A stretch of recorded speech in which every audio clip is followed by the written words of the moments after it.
What's up, fellas? What's going on? Let me just make sure everything's working right before I get into this. Let's double check everything. Before I get into this. There you go. Let me just set this goal. Bang. We'll set that. There we go. All right. I'll just allow a few minutes for some of you guys to get in the stream just before I really get into things.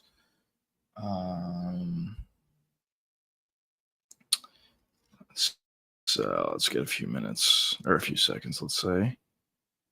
What's going on? What's going on? Everyone joining in. And yeah, I think this is a good point to start. So before we get started, what's going on, boys? I'm back, obviously. As I said, I'll be streaming every day during the week, 8 p.m. Eastern time. And yeah, this is the next stream under that. So the first thing that I wanted to touch upon is not significant news or anything, but Cedric Dumas is out. We have a replacement, so we're going to have two UFC newcomers, 7-0 and 6-0 respectively. They'll be going up against each other on the prelims. We'll see if either one of these guys turn out to be anything great, but definitely not anything crazy. Hey, what's going on, brother? What's going on the kick side? I gotta fix my chat because it's hard to see. But what's going on? What's going on the kick side of things? But so we have a little bit of news there, pretty insignificant, as I said. Outside of that, we have Ilia Topuria saying that he wants to finish Charles Oliveira in the first 2 or 3 minutes of the fight. Definitely more of this 2014 Conor McGregor-esque kind of confidence from Ilia Topuria. Of course, he's obviously always had an insane amount of confidence throughout his entire career, but this is just another example of that. Can Ilya finish Charles in the first 2 or 3 minutes? Yes, he definitely can. If he's able to utilize that footwork and boxing range, get on that inside, land big hooks to the body, into the head, obviously Ilya could certainly finish the fight from there. But a lot of weapons coming back his way, but we'll see what happens in that one. Mystic Mac, what's going on? Oh, I was just talking about Mystic Mac, actually. Ilya's going to smoke Charles.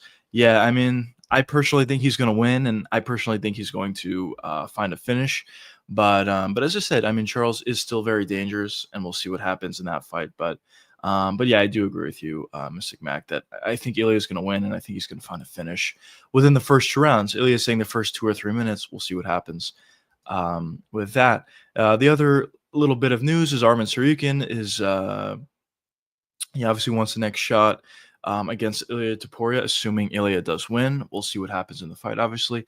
And if we do get this matchup, this would be a really good one. Of course, everybody wants Ilia versus Islam, even like after Islam moved up to 170. I think there actually is still hope that we might get that fight. So obviously people still want it. We'll see what happens with that fight. But if we don't get that fight, at least right away, I think Ilya versus Arman will also be a really good fight. Another fight that I think Ilya would win. I just think the boxing on the feet is going to be too much for Arman. But definitely really interesting about that. And then also the last bit of news, let me just quickly get into this, is we have a few rankings changes. So as I always talk about, Tuesdays is really when they upgrade the rankings for the UFC. So now officially, Tom Aspinall is the champion of the heavyweight division. We have Kuniev actually as the number 15 ranked heavyweight coming off a loss, that's an interesting one. And the other bit of news is from the light heavyweight division. As I predicted, Roundtree goes up to number 4 in the rankings. Jamal Hill falls back a couple spots to number 6, and definitely some new potential matchups we can see based on these rankings, especially with Khalil Roundtree moving up to number 4. Now, there's a lot of opportunities for him, at least in my opinion. But yeah, so that's all we got for news. Obviously, not too much news going on today, but yeah, we got a little bit. Obviously, we got some new rankings. We got some new stuff coming out. Obviously, we have UFC 317 coming up this weekend. We have the main event in Ilia Topuria versus Charles Oliveira that a lot of people are excited about. So we'll see what happens in that matchup. I definitely will say I am really excited to see what happens. But as Mystic Max said before, I guess I could throw this on the screen. He thinks Ilya is going to smoke Charles. I would tend to agree. But of course, we will see what happens in that fight, obviously. Um, uh, some other news I guess I can touch upon is some bets. I don't know if you guys, at least for the guys who are in here, I'm not sure if you're interested in sports betting, but I did see some pretty good value for this upcoming card. And I can give out some free picks for you guys right now. Let me just throw this up on screen quickly. All right, let me take this comment down and then let's throw this on screen. Okay, so starting with let's start with the prelims first. So starting with the prelims, the first fight that I see value in is this one right here, Borshev versus Terrence McKinney. Now, Borshev has been finished a couple times in the UFC, doesn't have the best UFC record of all time, but I do think there is a lot to like about him. He's a kickboxer. He does a really good job at flowing with combinations, throwing kicks after his combinations, and I think Borshev is a pretty good fighter, actually. He's not the most physical guy in the world, but he has a lot of technical ability, in my opinion.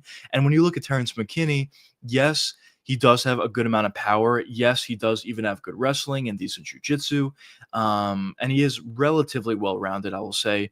But the thing about Terrence McKinney is he tends to falter as the fight does go along. And if he's not able to finish his opponent in the first, let's say, 2 or 3 minutes, a lot of times, as I said, he tends to falter and he tends to get finished in that second round. So I think Borshev is probably good enough to survive the first round against Terrence McKinney. And also, when you look at some of the guys that Terrence McKinney beat over the years, he's beaten guys that have a combined record that's ridiculously bad. So he hasn't really been able to beat some of the better guys in the UFC, or really even some of the decent guys in the UFC. So I think Borshev is going to be able to survive early, as I said. And then going forward from there, I like Borshev's chances in this fight. Now, the next fight that I like the value on is this one. Actually, the line even got wider from where it was yesterday. If you guys tuned into the stream yesterday, Jack Hermanson. I think Hermanson should be the favorite at this point. He's a plus 162. The reason why I think he should be the favorite is I think his movement is going to be huge in this fight. He's going to move around the octagon, utilize footwork, jab, right straight leg kick. He's going to stay very safe out there and force G-Rod to fight a point battle, essentially. And G-Rod's a guy that really has more success when he's able to get on that inside, when he's able to put combos together, when he's able to land power shots, and when he's able to hurt his opponents, obviously. So I definitely think Jack Hermanson should be the favorite in this matchup, and I think he'll win via decision. Now, more value that I saw, this line actually tightened up a little bit from where I saw it yesterday. Beneil Dariush. I think Dariush is going to beat Moicano, and the reason why I feel this way is because Dariush is actually a really good fighter. He does have good technical ability. He has decent takedown defense on the ground. He has great jiu-jitsu. On the feet, he's even a decent fighter. He has decent power. And really where Beneil Dariush has struggled in the past is against guys that have a ton of power and who are super athletic. But when you talk about Renato Moicano, he's not either one of those things. Of course, yes, if Moicano is able to take down Dariush, and if he's able to get top position, he's going to have a lot of success against anybody at 155 pounds. But overall, when you're getting him as the underdog, yesterday it was plus money. It tightened up a little bit, but still, you are getting Dariush as the underdog in this fight. I tend to like that value. Next fight I like is Joshua Van. I think the pressure of Joshua Van is going to be huge in this fight. And I think he'll be able to eventually melt Brendan Royval. So I like the value on Joshua Van. For the co-main event, there's not too much I like. Can't really bet money line or anything. Maybe under 4.5 rounds is something that I do like for minus 116. I think either one of these guys, if they were to win, they would win via finish. So getting that at decent odds, I think is probably good. And for the main event, I don't really see much that I like. Maybe the only thing that I like is under 1.5 rounds. Both of these guys move forward a ton. Both of these guys have a lot of finishing potential. And I think maybe you could get some value there at plus money under 1.5 rounds. But of course, it's not something I'm super confident in, and it is something that that is a little bit of a shot in the dark, I will say. But yeah, I mean that's what we have for bets, best bets that I think well, at least I personally see for this upcoming week. But uh, but yeah, I mean, outside of that, there's not much news. Obviously, we have a lot of good fights coming up, and definitely should be really exciting. So for the rest of the week, just to reiterate, if you guys weren't here, any of the other streams, I stream every day during the week, 8 p.m. Eastern time. On weekends, I stream on Sunday, 2 p.m. Eastern time. And yeah, and for video wise on YouTube, on the YouTube side of things, I post videos Wednesday and Friday, full length videos that will be up at 2 p.m. Eastern time for both of them, and then shorts will be mixed in throughout the week. But yeah, but as I said, like I really just started streaming just about a week ago, but probably at this point about a week ago, and I just figured out my full time streaming schedule recently, so we're still getting into the swing of things.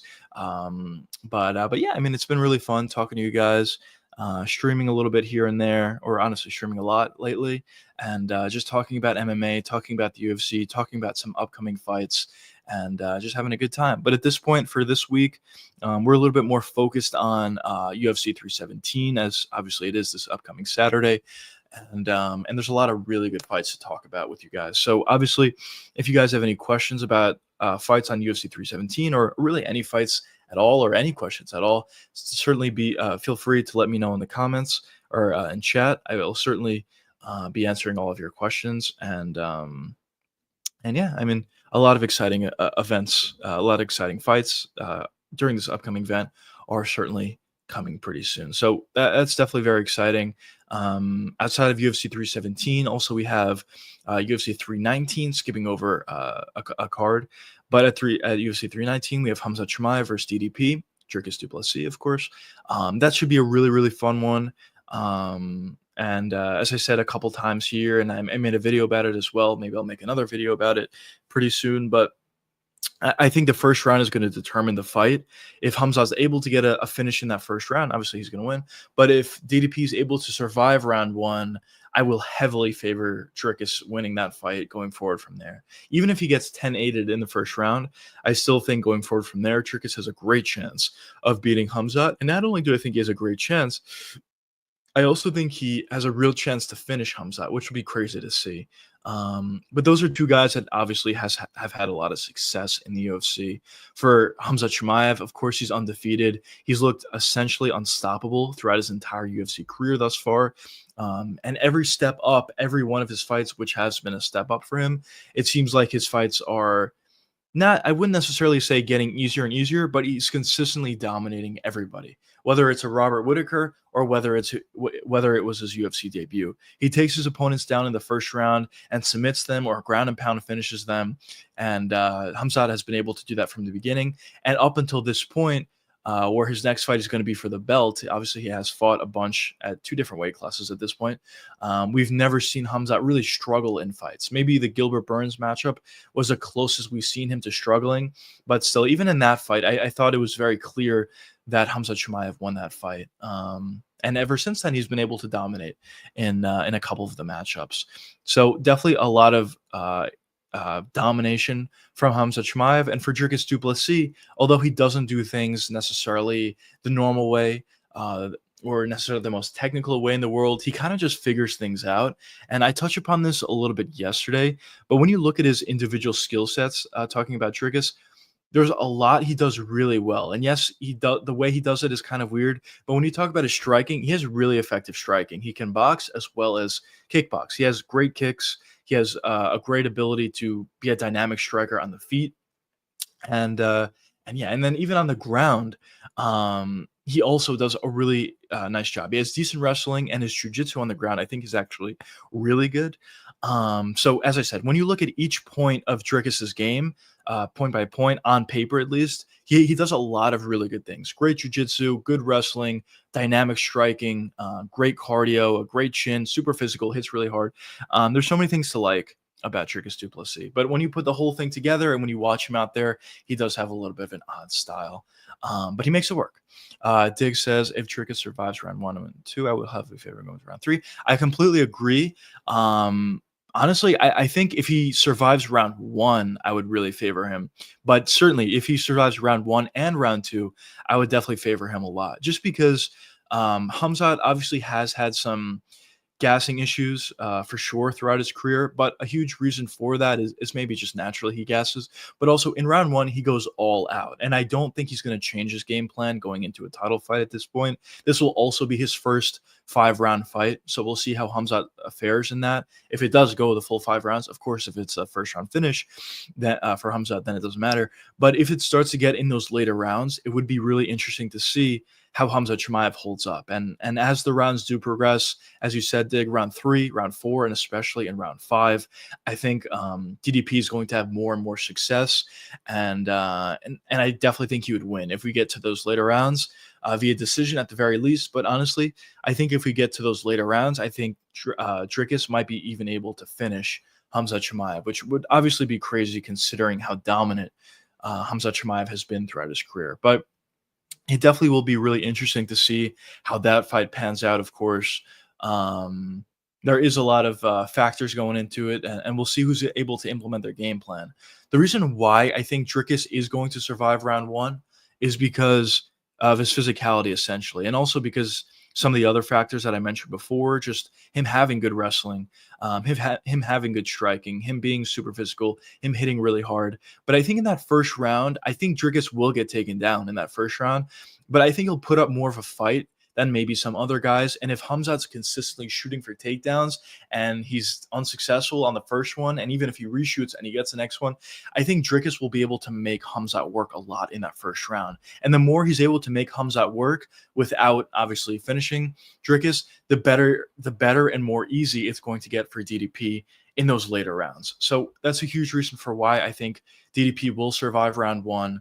And yeah, I definitely think he will survive. And my early prediction for this fight is I think Dricus is going to win that fight. But of course, we will see what happens as that fight gets closer, and obviously as that fight does end up happening. But I definitely think that's probably the most exciting and the best fight you can possibly put together at this point, considering that John Jones versus Tom Aspinall is obviously not happening, and even also considering that Ilia Topuria versus Islam Makhachev may happen. Obviously, as I touched upon before, Ilya does really want to fight Islam. It's pretty clear. He even is willing to move up to 170 if Islam wins the belt at 170. But at this point, it seems like it's significantly less likely to happen than it was prior, of course. So at this point, Dricus versus Hamzat is the fight to make, and I'm happy they put it together. And it's the fight that I'm personally most excited about for sure. But yeah, of course, besides that, we also have some other fights coming up. UFC 318, we have Max Holloway versus Dustin Poirier. That should be a good one. Poirier's retirement fight. In terms of rankings, I don't think it really helps either one of these guys too much. Obviously, for Dustin Poirier is retiring, unless he puts on a great performance and he gets a title shot somehow, and he wants another one. But most likely who retires. So the ranking's not going to matter for him. And then for Max Holloway, if he gets a win over Dustin Poirier, it will certainly help him in the rankings. But I think Ilya is going to beat Charles. And if Ilya is the champ, Max Holloway just lost to him and he got finished by him. So I think Max is going to need to put together a bunch of wins if he ever wants to fight for a belt at 155. So definitely an uphill climb. But in terms of the fight itself, I think it's a great one. I think it's going to be a scrap. I think it's going to be a war. Both of these guys obviously really go after it. We saw it a couple times, them going up against each other. And it's always an amazing fight when you have Dustin Poirier and Max Holloway in there together. Even when you have Dustin Poirier or Max Holloway out there at all, it's always an amazing fight. So I definitely think that's going to be a really good one. I think boxing combos being put together from both of these guys. I think volume from Max Holloway, maybe some power shots from Dustin, is what we're gonna see in that fight.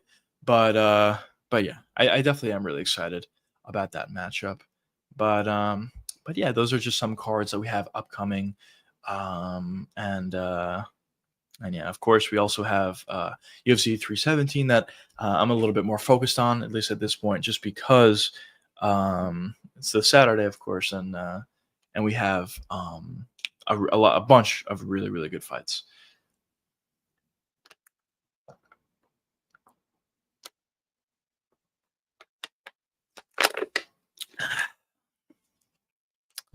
But yeah, a little bit of a smaller crowd today as compared to before. But yeah, let me know your questions. Here we go. Dig says, "Do you think all the ducking from Jones with with Tom and Ngannou hurt his legacy?" Um, I don't think it will help, Dig. I don't think so. But I actually have a video about this coming out tomorrow, actually. So you'll see a more in depth breakdown if you guys want to check that out. But just to give you the cliff notes right now, um, I don't think so. I think right now a lot of people are focusing on John Jones ducking Tom Aspinall specifically now in the moment. But also, yes, he did kind of duck Francis Ngannou at a point. He also did duck Jan Blachowicz when he was still at light heavyweight, or at least people perceived it to be that way. So yes, so there are those allegations for John Jones, but the thing about me, or at least what I think, is when you look back at John's legacy in 5 years, 10 years, or 20 years from now, I think most people are going to focus on the things that he actually did. Obviously, being essentially undefeated, that Matt Hamill fight kind of wasn't a loss, to be honest. So essentially being undefeated, being champion for so long, being the youngest champion in UFC history, at least up until that point, all the title defenses he has on his record, also being a two-division champion, light heavyweight and heavyweight, dominating the way he did in most of his fights, getting those finishes the way he did in a lot of his fights. So I think there's a lot to like about John Jones. And yes, the ducking allegations did not help him. And I think at this point, it's a lot fresher in their minds, so they're focusing on it a little bit more. I'm not saying I like that John Jones ducked Tom Aspinall or Francis Ngannou or Jan Blachowicz or whoever else. Obviously, I don't like it. I wish we got the John Jones versus Tom Aspinall fight, but I think sorry about that. But I think because uh we'll have time in between then, in 5 or 10 years from now, it's not going to be as fresh in people's minds as it is at this point. Um, but yeah, so that's what I think. Dig says that's fair. I personally think it will hurt it more if Tom gets an ability to run. That's fair, honestly. Yeah, I think I would agree with you. If Tom Aspinall turns out to be a legend, which I think there's a real possibility he could, I don't really see anybody at the heavyweight division that could really beat Tom Aspinall, at least at this point. Cyril Gane, I don't think is going to beat him. Charlton Almeida, I don't think is going to beat him. Pavlovich, obviously, Tom already beat him. There's not too many guys at heavyweight that I think would even give Aspinall much of a test. So if he's able to beat a lot of these guys, get a bunch of title defenses under his belt, and really, start to build a legacy for himself, maybe we get some new guys in the heavyweight division, and Tom Aspinall also beats them, and he has a very long run at heavyweight, just getting a bunch of finishes and getting a bunch of title defenses on his record. I think that definitely could hurt John Jones a little bit more, his legacy a little bit more, just considering the fact that Tom Aspinall would be so much more of a known name at that point, than I guess he would be at this point. I mean, obviously everyone knows Tom Aspinall. Now he's the undisputed champ, but he's a little bit early on in his UFC career, and a lot of the accolades that he wants to come upon are yet to be had. Yes, he is currently the UFC champion, but he doesn't have his title defenses yet. He doesn't have maybe like legendary fights yet. But I think all that will come. I think the talent level with Tom Aspinall will breed all those things that I mentioned. And as I said, I don't really think there's anybody at heavyweight right now that I think poses a real threat to Aspinall. So yeah, so I would agree with you that if Tom just continuously gets better and better, and starts to build a legacy for himself, I think it will hurt John Jones a lot more at that point. Because just even going through heavyweight, I really don't see too many guys that could even contend with Aspinall. So it seems like Aspinall versus Gane is the next fight.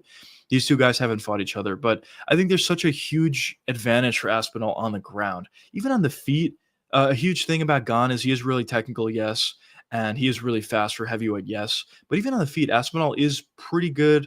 And he's also really fast, and he also does have a lot of power. So even on the feet, I think there's a real chance that Tom Aspinall has success against Gane. But as I said, the real area where I think Aspinall has a huge advantage is the wrestling. In this fight, I think this will be the next fight that gets made at heavyweight. So in this fight, I think Tom is going to look to take down Gane. I think he will take him down, and I think he'll submit him. So I don't think Gane. I don't think Gane is too much of a threat for Aspinall. Other guys, Volkov, I mean, Aspinall already beat him. Pavlovich, he already beat him. Blades, he already beat him. Jalton Almeida, I mean, he has dangerous jiu-jitsu, but still, I don't know. I think on the feet, it's just too much of an advantage for Tom. So I think he beats him. Waldo Acosta, I don't think he's very good at all. So I definitely think Tom beats him. Tybura already beat Spivak. I believe Aspinall already beat Spivak. Derek Lewis is not much of a threat. There's just really not a lot of guys at heavyweight that really pose much of a threat at all to Tom Aspinall, outside of maybe a lucky finish one way or the other. But even then, I mean, Tom has shown a really good chin. So I really don't think so. Spot on, mate. Tom makes me proud to be English. Yeah, I mean, he's great. He's obviously a great champion. Finally, he's an undisputed champion at this point. But yeah, I mean, it'll definitely be interesting to see where the career of Tom Aspinall goes forward from here. As I said, I think we're going to see a lot of success from this guy because he is so well rounded, and he does also have the physical tools. I talk about this in a lot of my videos, or even live streams as well now. But physicality is so important. And what I mean by physicality is how hard you hit and how well you can take a shot. And I think for Aspinall, he does both of those things really well. Also alongside with physical strength, that's also a part of physicality. And he does all those things really well. We saw in the Pavlovich fight, he took a huge shot and he was able to take it. In terms of his punching power, obviously it's really good. He has a bunch of knockouts on his record, was even able to knock out Pavlovich. And even knock out Curtis Blades as well as some others, of course. In terms of his wrestling, I mean, it's there. Obviously, he has a lot of physical strength, being able to take down these heavyweights. So in terms of physicality, it's all there for Tom Aspinall, and of course, all that on top of the fact that he is so talented in all areas of MMA is certainly a huge reason for why I'm really high in this guy, and a huge reason for why I think he's going to be a champion for a long time. Definitely sucks that we didn't get the John Jones fight, but I think Aspinall probably would have won anyway. So I guess we're just, moving on with the heavyweight division at this point, and we can finally put some fights together for sure. But we'll see what happens with that, of course. But yeah, so I guess shifting back to this upcoming weekend, obviously we got the main event. Then we have Kai Kara-France versus Pantoja. Do you guys have any predictions on that fight? I'm personally leaning towards Pantoja in that fight. I think on the feet, he has to avoid those huge shots that Kai has. Obviously, Kai does have pretty good knockout power for 125, but I think Pantoja has shown a great chin, and I think on the feet he's even good enough to contend with KKF. But if he's able to get one takedown, which I think he will be able to eventually over the course of a full 5 rounds. On the ground, his jiu-jitsu is just way too good, and I think he'll be able to submit Kai Kara-France. So my official prediction for that matchup would be Pantoja via submission. Let's say round 3. Round 3 submission for Pantoja would be my official prediction for that fight. But obviously there's always a danger with Kai Kara-France. He hits really hard, as I said. He probably has the most powerful punch at 125 right now. Figueiredo obviously was that in the past, but at this point, he's not there anymore. He's fighting at 135. So at this point, I think KKF probably has the most power. And everyone would need to worry about that. Even a guy like Pantoja, who has shown an amazing chin, took a bunch of huge shots and was able to eat it like nothing. But still, when you talk about KKF, I think you have to worry about the power there. But yeah, definitely would lean with Pantoja in that one. What do you guys think? What are some other fights? So some other fights, Van Royval. I lean Van based on the pressure. I think if Van's able to pressure Royval, Royval's not going to know what to do, really. We see that a lot, actually, with longer guys. They do very well at space, but if they have an opponent that's able to cut off the cage and close the distance a lot, those guys tend to struggle. And I think we will see that a little bit with Brandon Royval in that fight. But we'll see. Obviously, a huge step up for Joshua Van. Would be really interesting to see where his career goes from here. This is a huge step up, as I said, and this is also a huge test for Van to see what he can do. Obviously, he has consistently moved up the ranks at 125. He had that one setback where he took an uppercut and it was a TKO loss, but outside of that, all he's done is win, whether by finish or whether by dominant decision.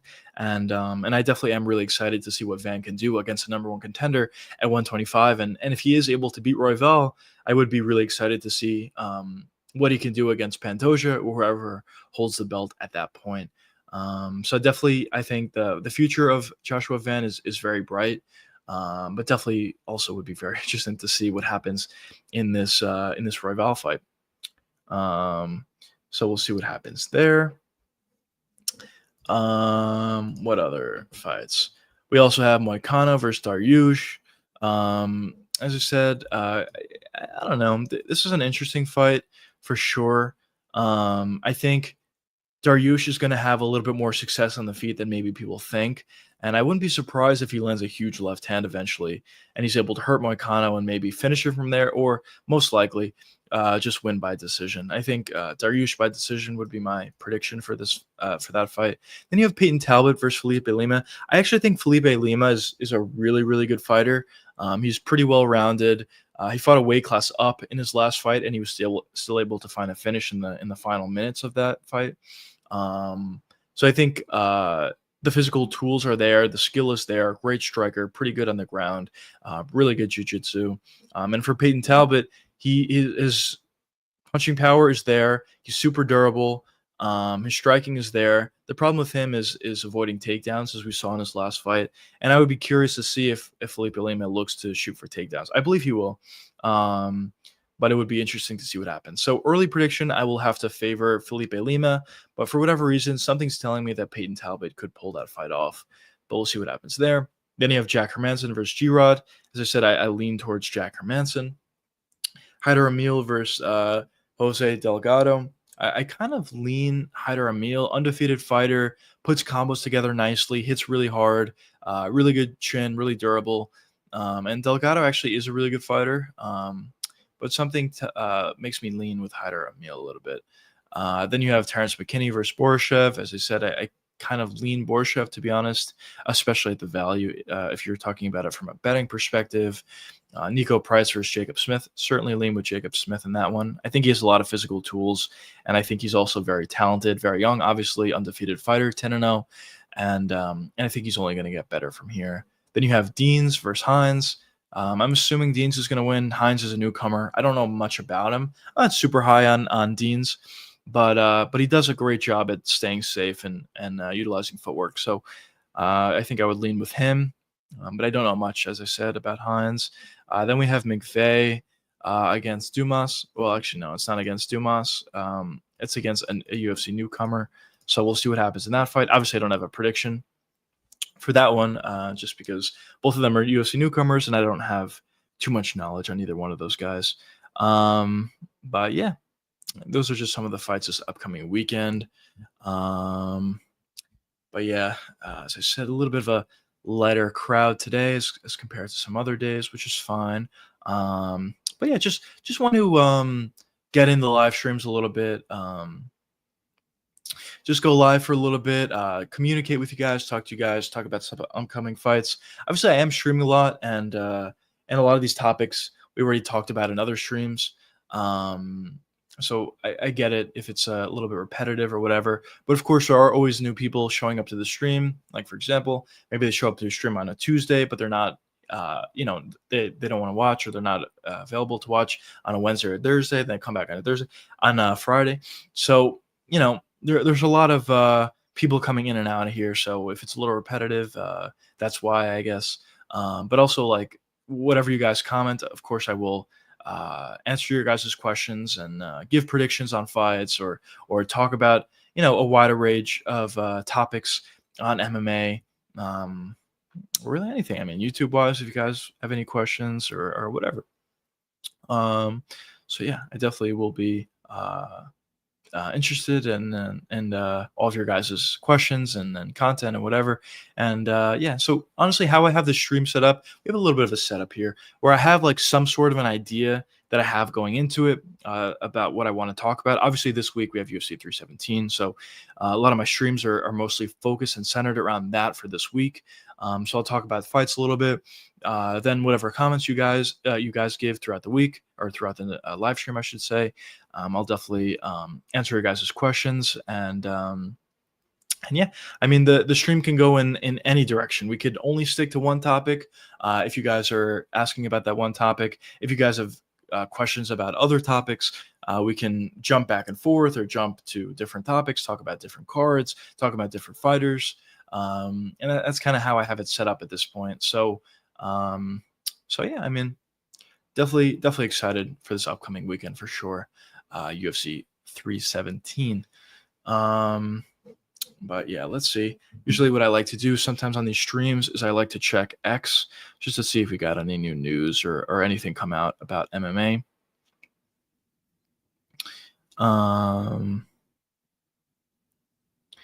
But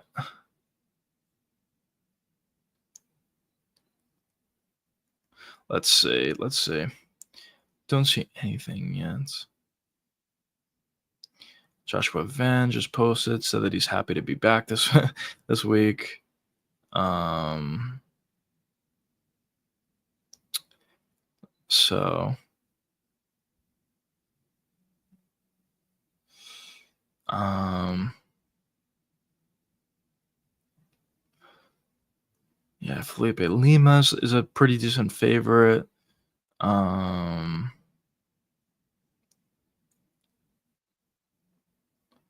let's see.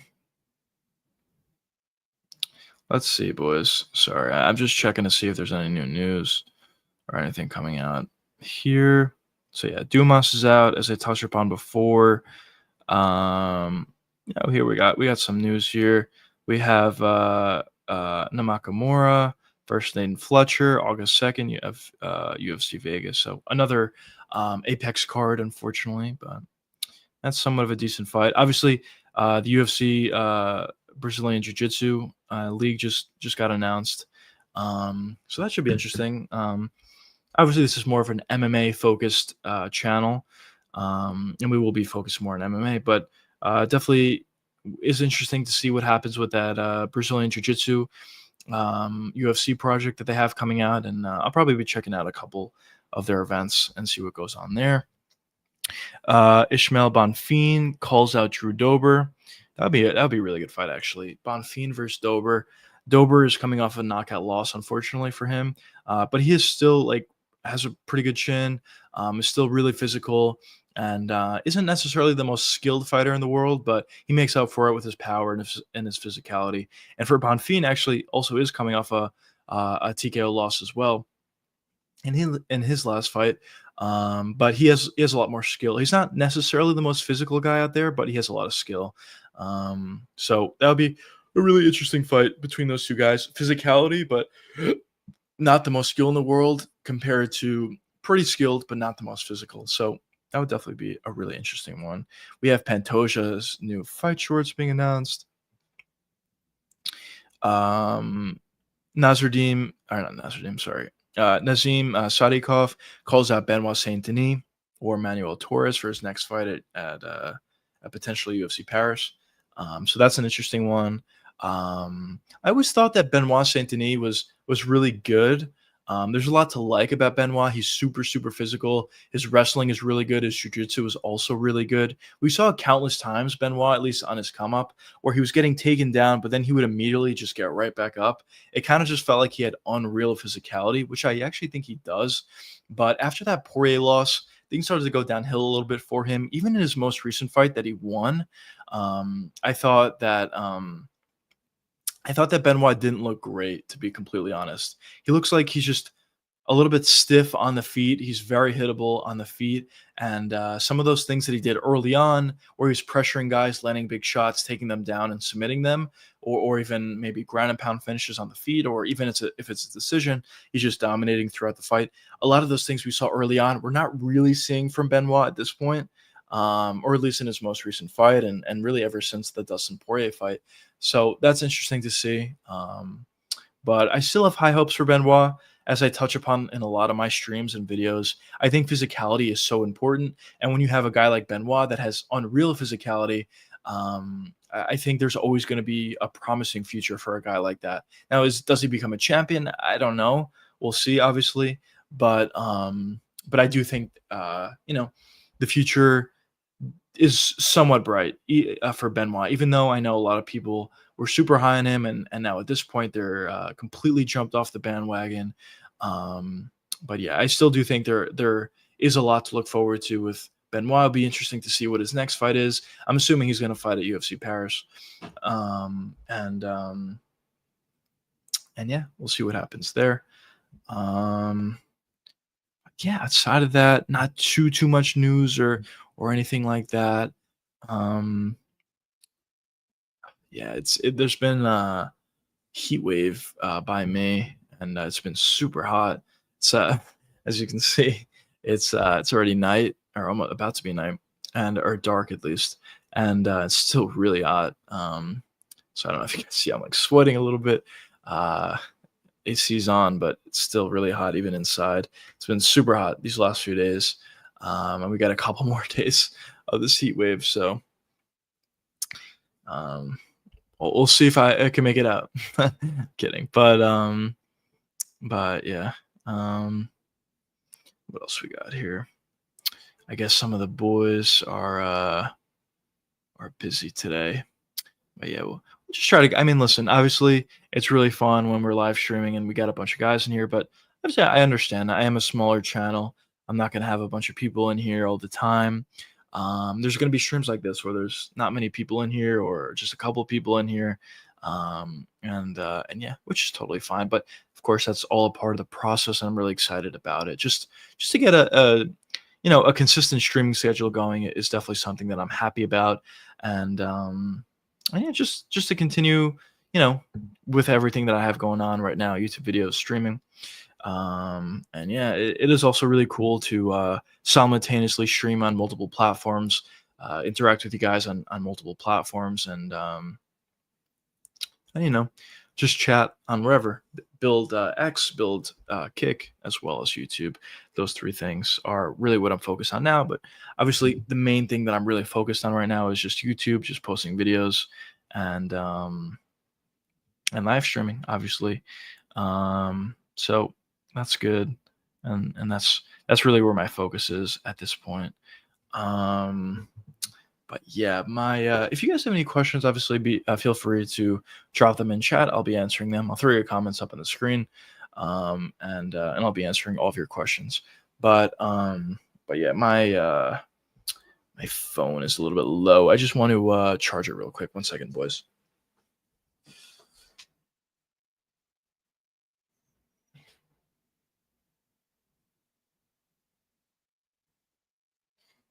I think it's over here.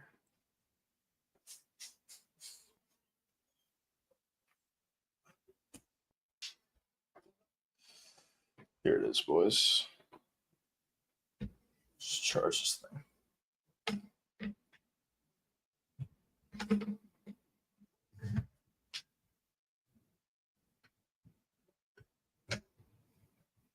There we go. Sorry about that.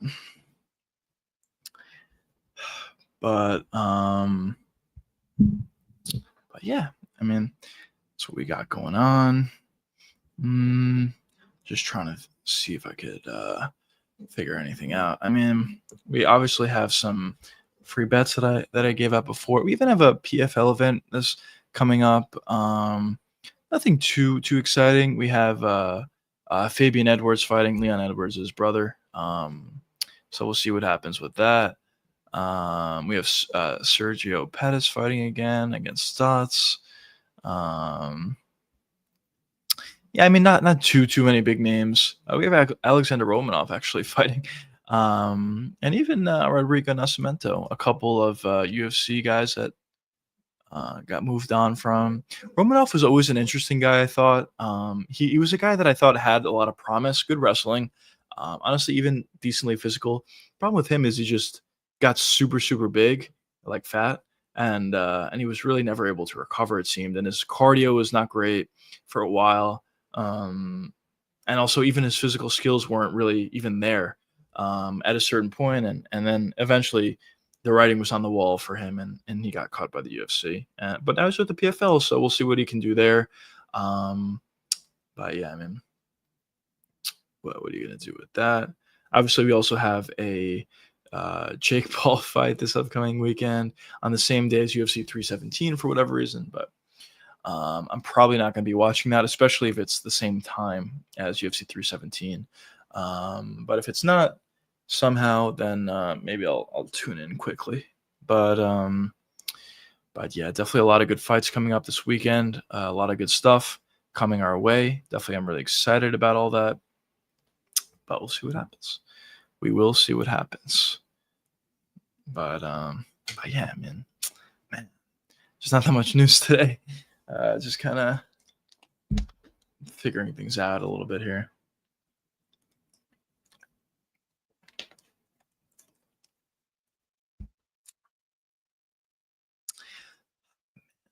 It's really, really hot.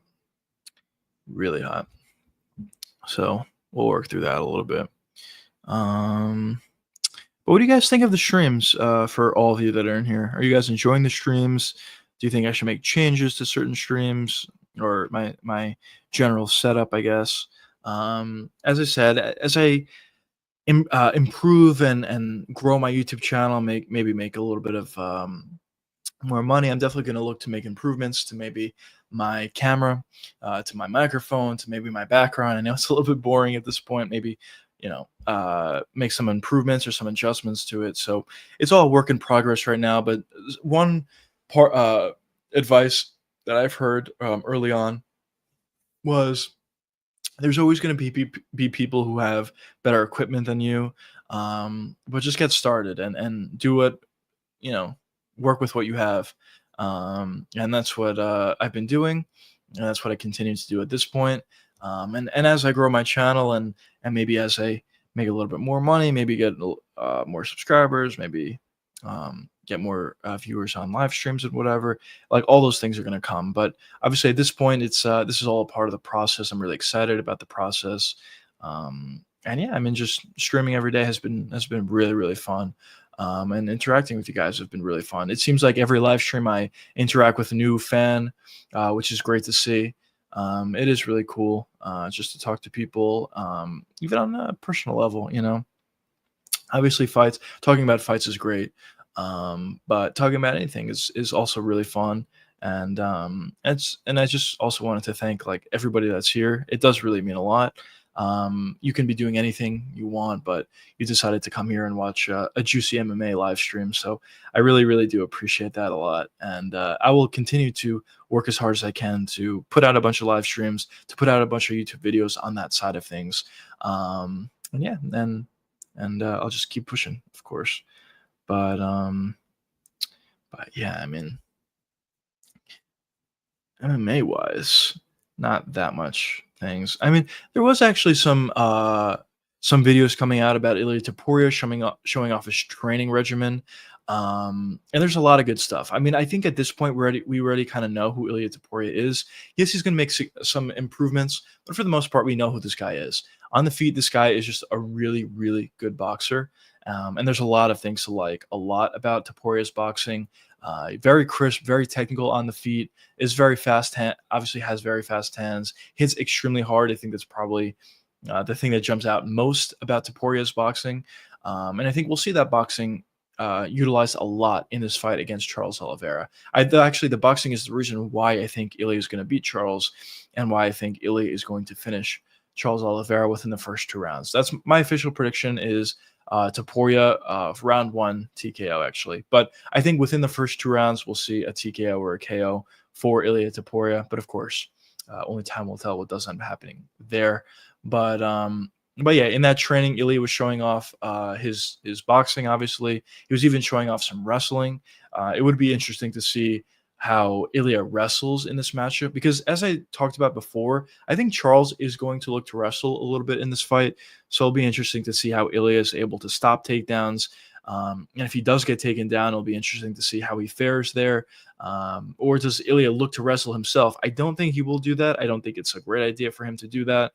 But it would be interesting to see if that does happen. I know Ilya does kind of have that 2014 Mystic Mac, Conor McGregor sort of confidence. So maybe he goes into this fight and he wants to submit Charles Oliveira. I know he's talked about that a couple times. So if that's what he wants to do, it would be interesting to see what happens. Is he able to take Charles down? If he is able to take him down, what goes on from there, obviously. So there's a lot of unanswered questions, I guess, and a lot of exciting things that are going to be in this fight. But as I touch upon a bunch of times, I think Charles versus Ilya is essentially a guarantee of two things: guarantee of a great fight and guarantee of a finish. Both of those things I think will happen in this fight.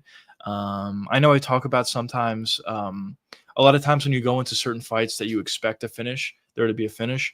A lot of times in those fights you don't see a finish, or maybe you see a fight that goes longer than you otherwise would have expected. Great examples of this are Gaethje versus Chandler. Almost everybody thought that fight would be a finish. Also, this is a lower level example, but the Spain versus I keep forgetting his name. But Robelis of Spain was when he was in the UFC. He went up against a guy who had a really bad chin, and a lot of people expected that fight to be a finish. That wasn't either. Even Michael Chandler versus Dustin Poirier, there was a finish at the end of the third round, but that fight went a lot longer than most people would have expected, especially in that first round when we saw all that action and neither guy getting finished. It was really interesting and crazy to see, to be completely honest. So I think a lot of times when you go into these fights expecting finishes, sometimes you don't see them, and obviously sometimes you do, but sometimes you don't see them, and it's possible that that happens in this fight with Ilya and Charles, but I'd highly doubt it. I think it's very likely that we see a finish in this main event between Charles Oliveira and Ilya Topuria, and I think whoever does win will win in very exciting fashion. But yeah, as I said, I am leading with Ilya Topuria. But yeah, so that's exciting. For everyone in chat, what do you guys think of that main event? Do you lean Ilya Topuria? Do you lean with Charles Oliveira? What do you guys think? What do you boys think? And if you do lean one way or the other, who do you think, or why do you think they're going to win, and how do you think they're going to win? As I said, for me, round one, Ilya TKO. I think both of these guys are going to come forward. It's going to open up some opportunities for Ilya, and Charles is a little bit open on the feet, especially when he gets hit. When he gets hit, it seems like he almost wants to get it back, and he just jumps right back into the pocket. We see this a lot with Gaethje, with Poirier, even with Michael Chandler, a little bit less so with Chandler. But those first two answers, when he gets dropped, he sits on his back for a second, recomposes himself, gets right back up, and immediately is in his opponent's face. So we see Oliveira getting hit, getting hurt, and wanting that back. And I think in a lot of his fights, it's actually a good thing. It puts some pressure on his opponents, and it forces his opponents to fight at a really high pace. But in this fight against Topuria, I don't think that's something that Charles is going to want to do. We'll see if he wants to do that. Maybe he makes adjustments and he fights Ilya a lot differently than he fights a lot of other guys. But yeah, it would be interesting to see how Charles Oliveira comes into this fight against Ilya Topuria. For Ilya, as I said, I don't think he's going to change much. I think he's going to look to pressure. I think he's going to look to get on that inside. I think he's going to throw combos together, land shots to the body, land shots to the head, and eventually he'll find that TKO. But for Charles, I think he will fight this fight a lot differently than normal. I don't think he's just going to, put a ton of pressure on Ilya and come out guns blazing.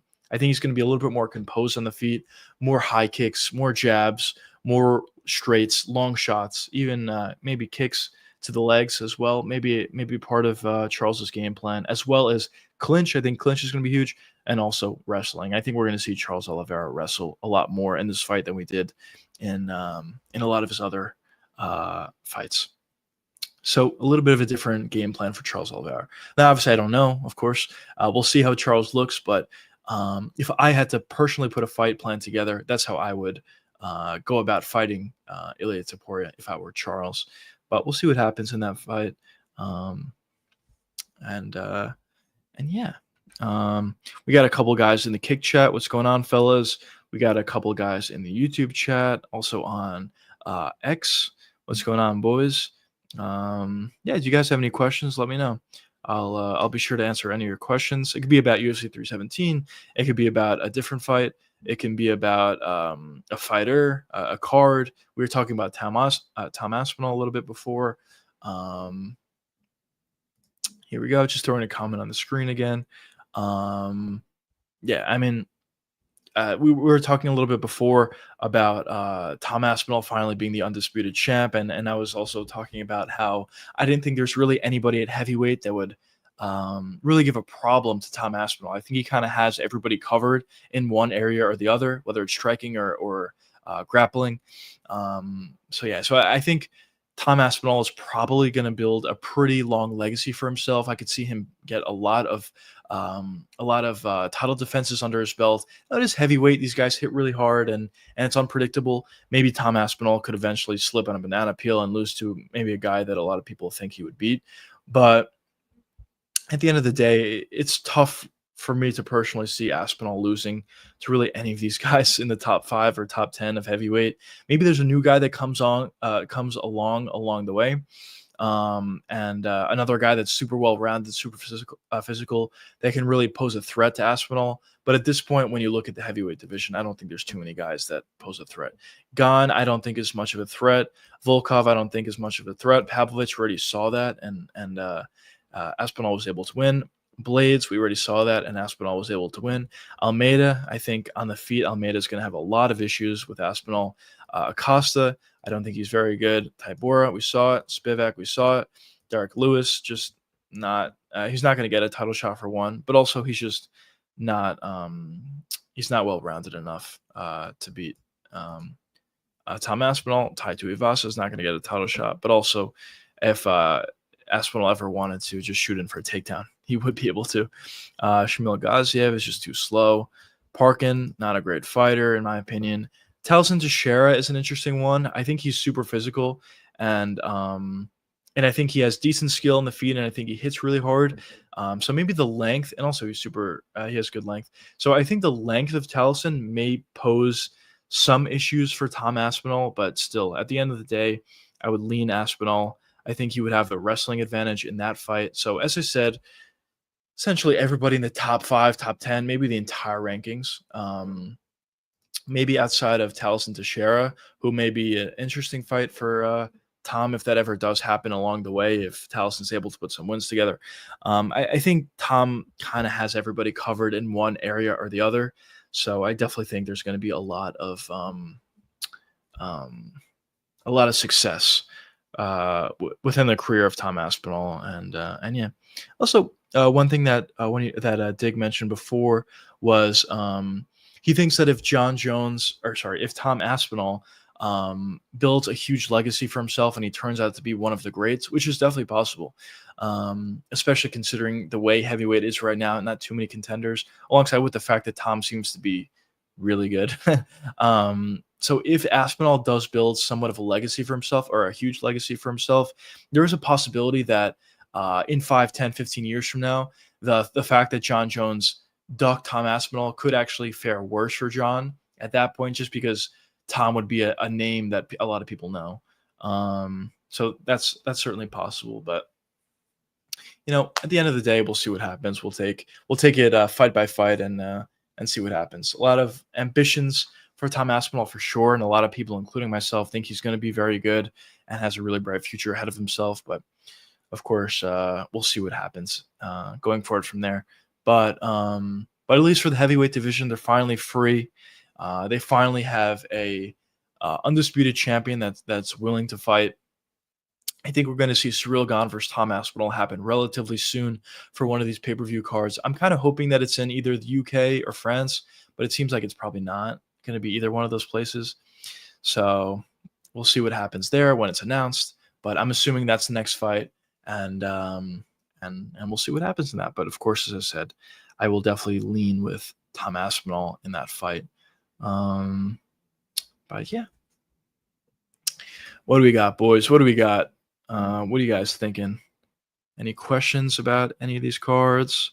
Um, any of these fights within the cards? Any comments? Do you guys have opinions about even my live streams? Should I make changes to my live streams? Do you like the live streams? Do you like the consistency of them? Do you like the videos? Do you guys have any uh, feedback on the videos? Do you want me to make certain improvements to certain things? I'm all ears, boys. Um, just let me know. Let me know. We got a couple guys streaming in on Kick. What's going on, fellas? What's going on? A couple guys on YouTube. What's up? What's up? Even on Twitch, or not Twitch, sorry, on X. We have a couple guys. What's going on? Um,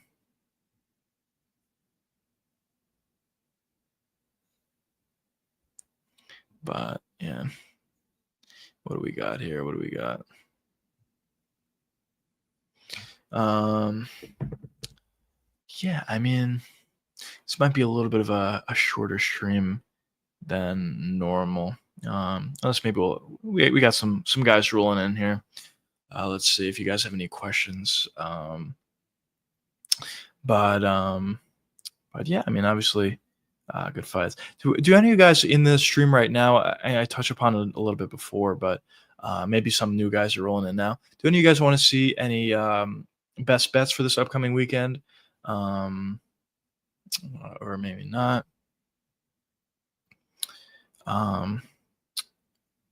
But yeah, I mean, we've been streaming for around an hour. We've been you know, just kind of figuring things out. I know it's not the most exciting stream in the world, but kind of just waiting for any questions or comments or whatever to go off of, and just communicate. I guess honestly, that's like the biggest thing for me with live streaming. It's just like communicating with you guys. Yes, I do have like certain things planned, but yeah, as you said, this live stream's been for an hour, so at this point, kind of just just trying to communicate with the boys, talk about fights and any questions that you guys may have for this upcoming weekend. But yeah, I mean, if no questions, then that's all good as well. I'm gonna do a quick X check. Let's see if we got any new news or anything, any fight announcements or any. There you go, perfect. We just got a fight announcement. UFC Noche main event announced: Gene Silva versus Diego Lopes. That's an amazing fight.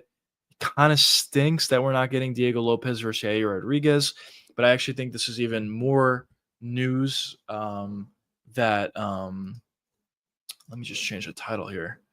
If I can. Let's see. Can I change the title? Let's see. Bear with me for a second.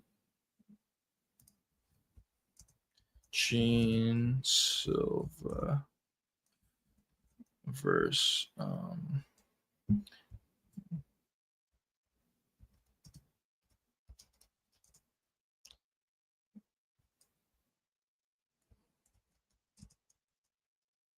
UFC Noche. So we got, I don't know if you guys heard, we have a new main event for UFC Noche: Gene Silva versus Diego Lopes.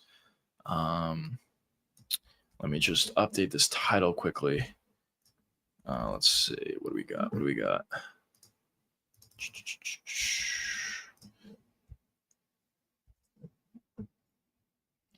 We can take that.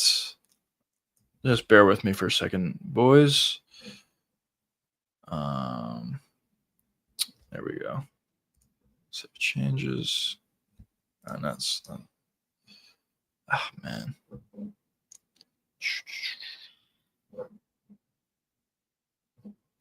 Sorry, 1 second. I'm just trying to see if I can. Did it update? I'm not sure if it updated. Let's see. Let me just refresh the stream and see if this.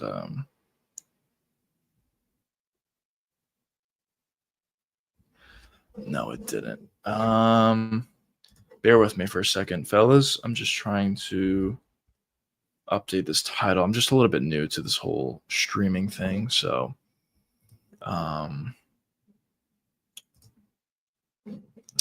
so I don't know as much. Let me see. Can I edit it? Is there any way to edit this title? If any of you guys know, let me know in the comments. Let's see. Let's see. Okay, this might work.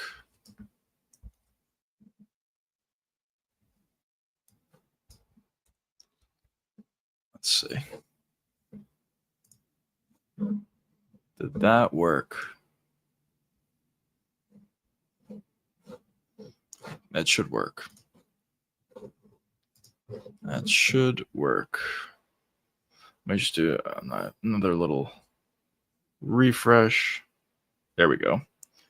Title is changed. Sorry for that, boys. But yeah, let me actually pull this thing up. Let me pull this up quickly. There we go. So for any of you guys rolling in, we have a new fight announcement. Here it is. Diego Lopes versus Gene Silva, the main event of UFC Noche. This is not going to be a pay-per-view card, but this is going to be a really good one. This is a really, really good main event. I talked about this a lot, but I thought Gene Silva is going to be a champion one day at 145. I still think that. I think the skill level of this guy combined with the physicality, the power, even the wrestling defense has been really, really good. And yeah, so that's a kind of a clutch announcement for the stream. So yeah, that's gonna be a really good one. But early predictions for this fight, I honestly lean with Gene Silva. I just think that similarly to how I felt like about Ilya, listen, Gene Silva and Ilya are not the same fighter. They have different games, of course. But similarly, how I felt to Ilya, I just kind of feel like Gene Silva is inevitable and he's going to beat a lot of these guys and he's going to become champion one day. So I kind of lean with Gene Silva in this fight, but this will certainly be a really exciting fight between these two guys. We got the technical ability and the power of Gene Silva, and then for Diego Lopes, we have the power of Diego Lopes, the pressure, the pace and pressure of Diego Lopes, and the jiu-jitsu of Diego Lopes. Now, if Diego's able to take down Gene Silva, it would be interesting to see where it goes from there. But it's not like Diego is known for having amazing wrestling, and even in Gene's last fight against Bryce Mitchell, of course it was against Bryce, who's is who he is, but he was able to stop all those takedowns that he was going for in a pretty dominant decision victory, or it wasn't a decision, it was a finish, but a pretty dominant victory nonetheless for Gene Silva. But yeah, definitely a really interesting fight. Really, really good one. As I said, it's unfortunate that we're not getting Diego Lopes versus Yair Rodriguez. But I think at this point, based on this fight announcement, it's almost guaranteed that we're going to see Yair Rodriguez versus Alexander Volkanovski for the belt, which is unfortunate, or I don't know if it's guaranteed, but it makes it so much more likely that we're going to see that, because why wouldn't they do Yair Rodriguez versus Diego Lopes? The beef was there. Both of them are really exciting fighters. It would have been a really exciting fight to put together. Not saying that Gene Silva versus Lopes is not an exciting fight, because it is. For sure it is. But it would have been nice to see Lopes versus Yair being put together for the belt. Or not for the belt, sorry, but just them being put together as maybe the main event of a fight night, or even one of the main card fights of a pay-per-view. But still, obviously, nonetheless, really, really good fight between these two guys, Lopes and uh, Gene Silva. So that's great. What do you guys have any thoughts on that upcoming fight we have? Definitely a really good one. Should be a really, really exciting one. But yeah.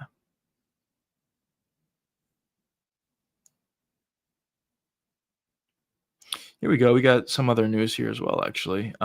We have an interview of Charles Oliveira said he's going to walk forward against Ilia Topuria. I don't personally think that's the best idea to walk forward against Ilia Topuria. You're kind of walking into the range of Ilia. But that's what Charles said he'll do. Of course, a lot of people have interviews, and it doesn't necessarily mean that's what they're going to do in the actual fight. But that's what Charles said he's going to do. So we'll see what happens in that fight.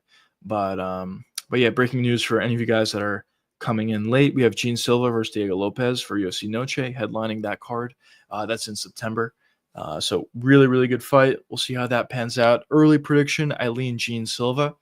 I think Gene is going to beat Diego. I think Gene's going to be a UFC champion, to be honest, eventually, one way or the other. So I definitely am really high on him. But yeah, a little bit of a quieter stream, I guess, in this one as compared to some others, which is all good, of course. But yeah, if you guys don't have any other questions, I think I may end the stream. For any of you guys, see a couple guys are rolling in on the YouTube side. If you guys have any questions, let me know about the Gene Silva fight. Brand new announcement: Gene Silva versus Diego Lopes. Also, we have UFC 317 coming up not too long from now on Saturday.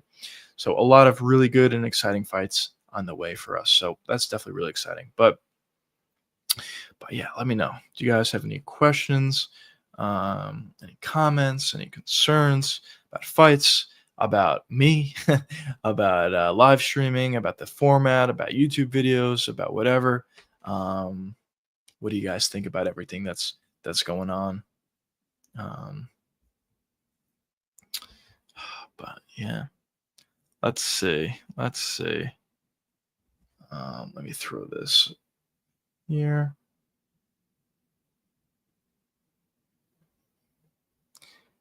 Just trying to figure this out. Sorry, one sec, boys. Bear with me. Bear with me.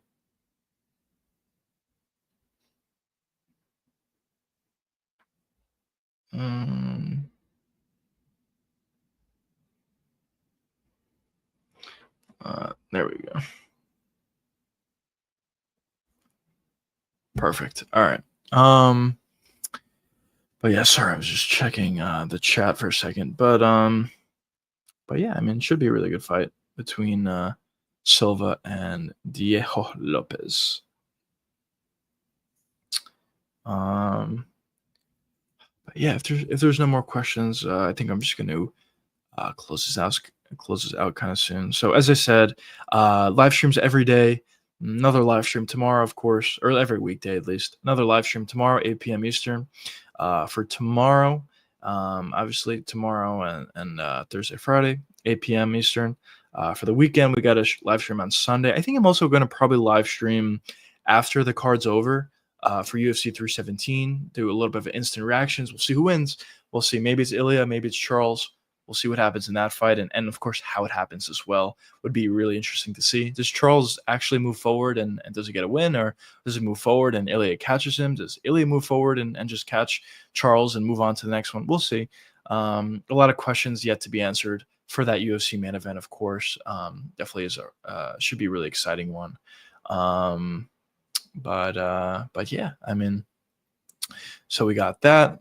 Obviously, Diego Lopes and Yair, or not Yair, I wish. Diego Lopes versus Gene Silva. That should be a really good one, too. But yeah, also be sure to be on the lookout for a video tomorrow on my YouTube channel. 2 p.m. Eastern time, Wednesdays, Fridays is when I drop YouTube videos. So be sure to be on the lookout for that. And yeah. Here we go.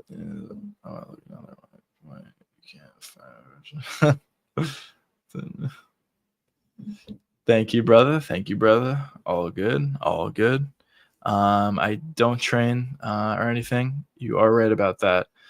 But yeah, I just have but I just have a little bit of a live stream going for myself, and just talk about fights, talk about predictions, and yeah, just answer whatever questions you guys have, and And yeah, so if you guys obviously have any questions, feel free to let me know, and we can go forward from there. I mean, obviously, as I said, we have some new fight announcements that came up about Gene Silva and Diego Lopes, so that should be a really good one. We'll see what happens there, but yeah, we have a very nice guy over on Kick. All right, thank you, brother. Thank you. Um, very nice. Um, Very nice. All good though. Mm, it's all good. So yeah, I mean, what do you guys think? Do you guys have any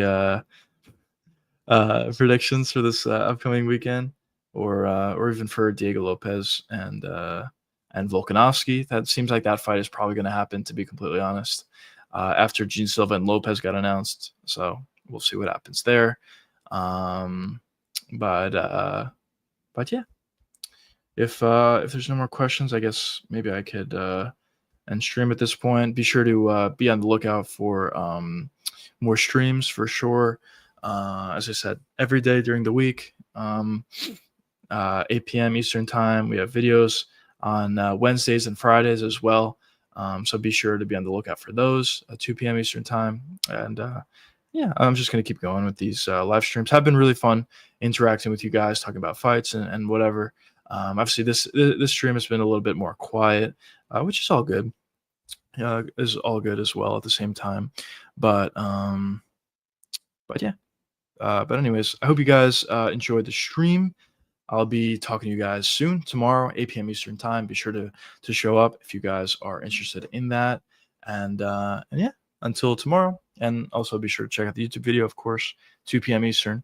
But until then, peace out, boys.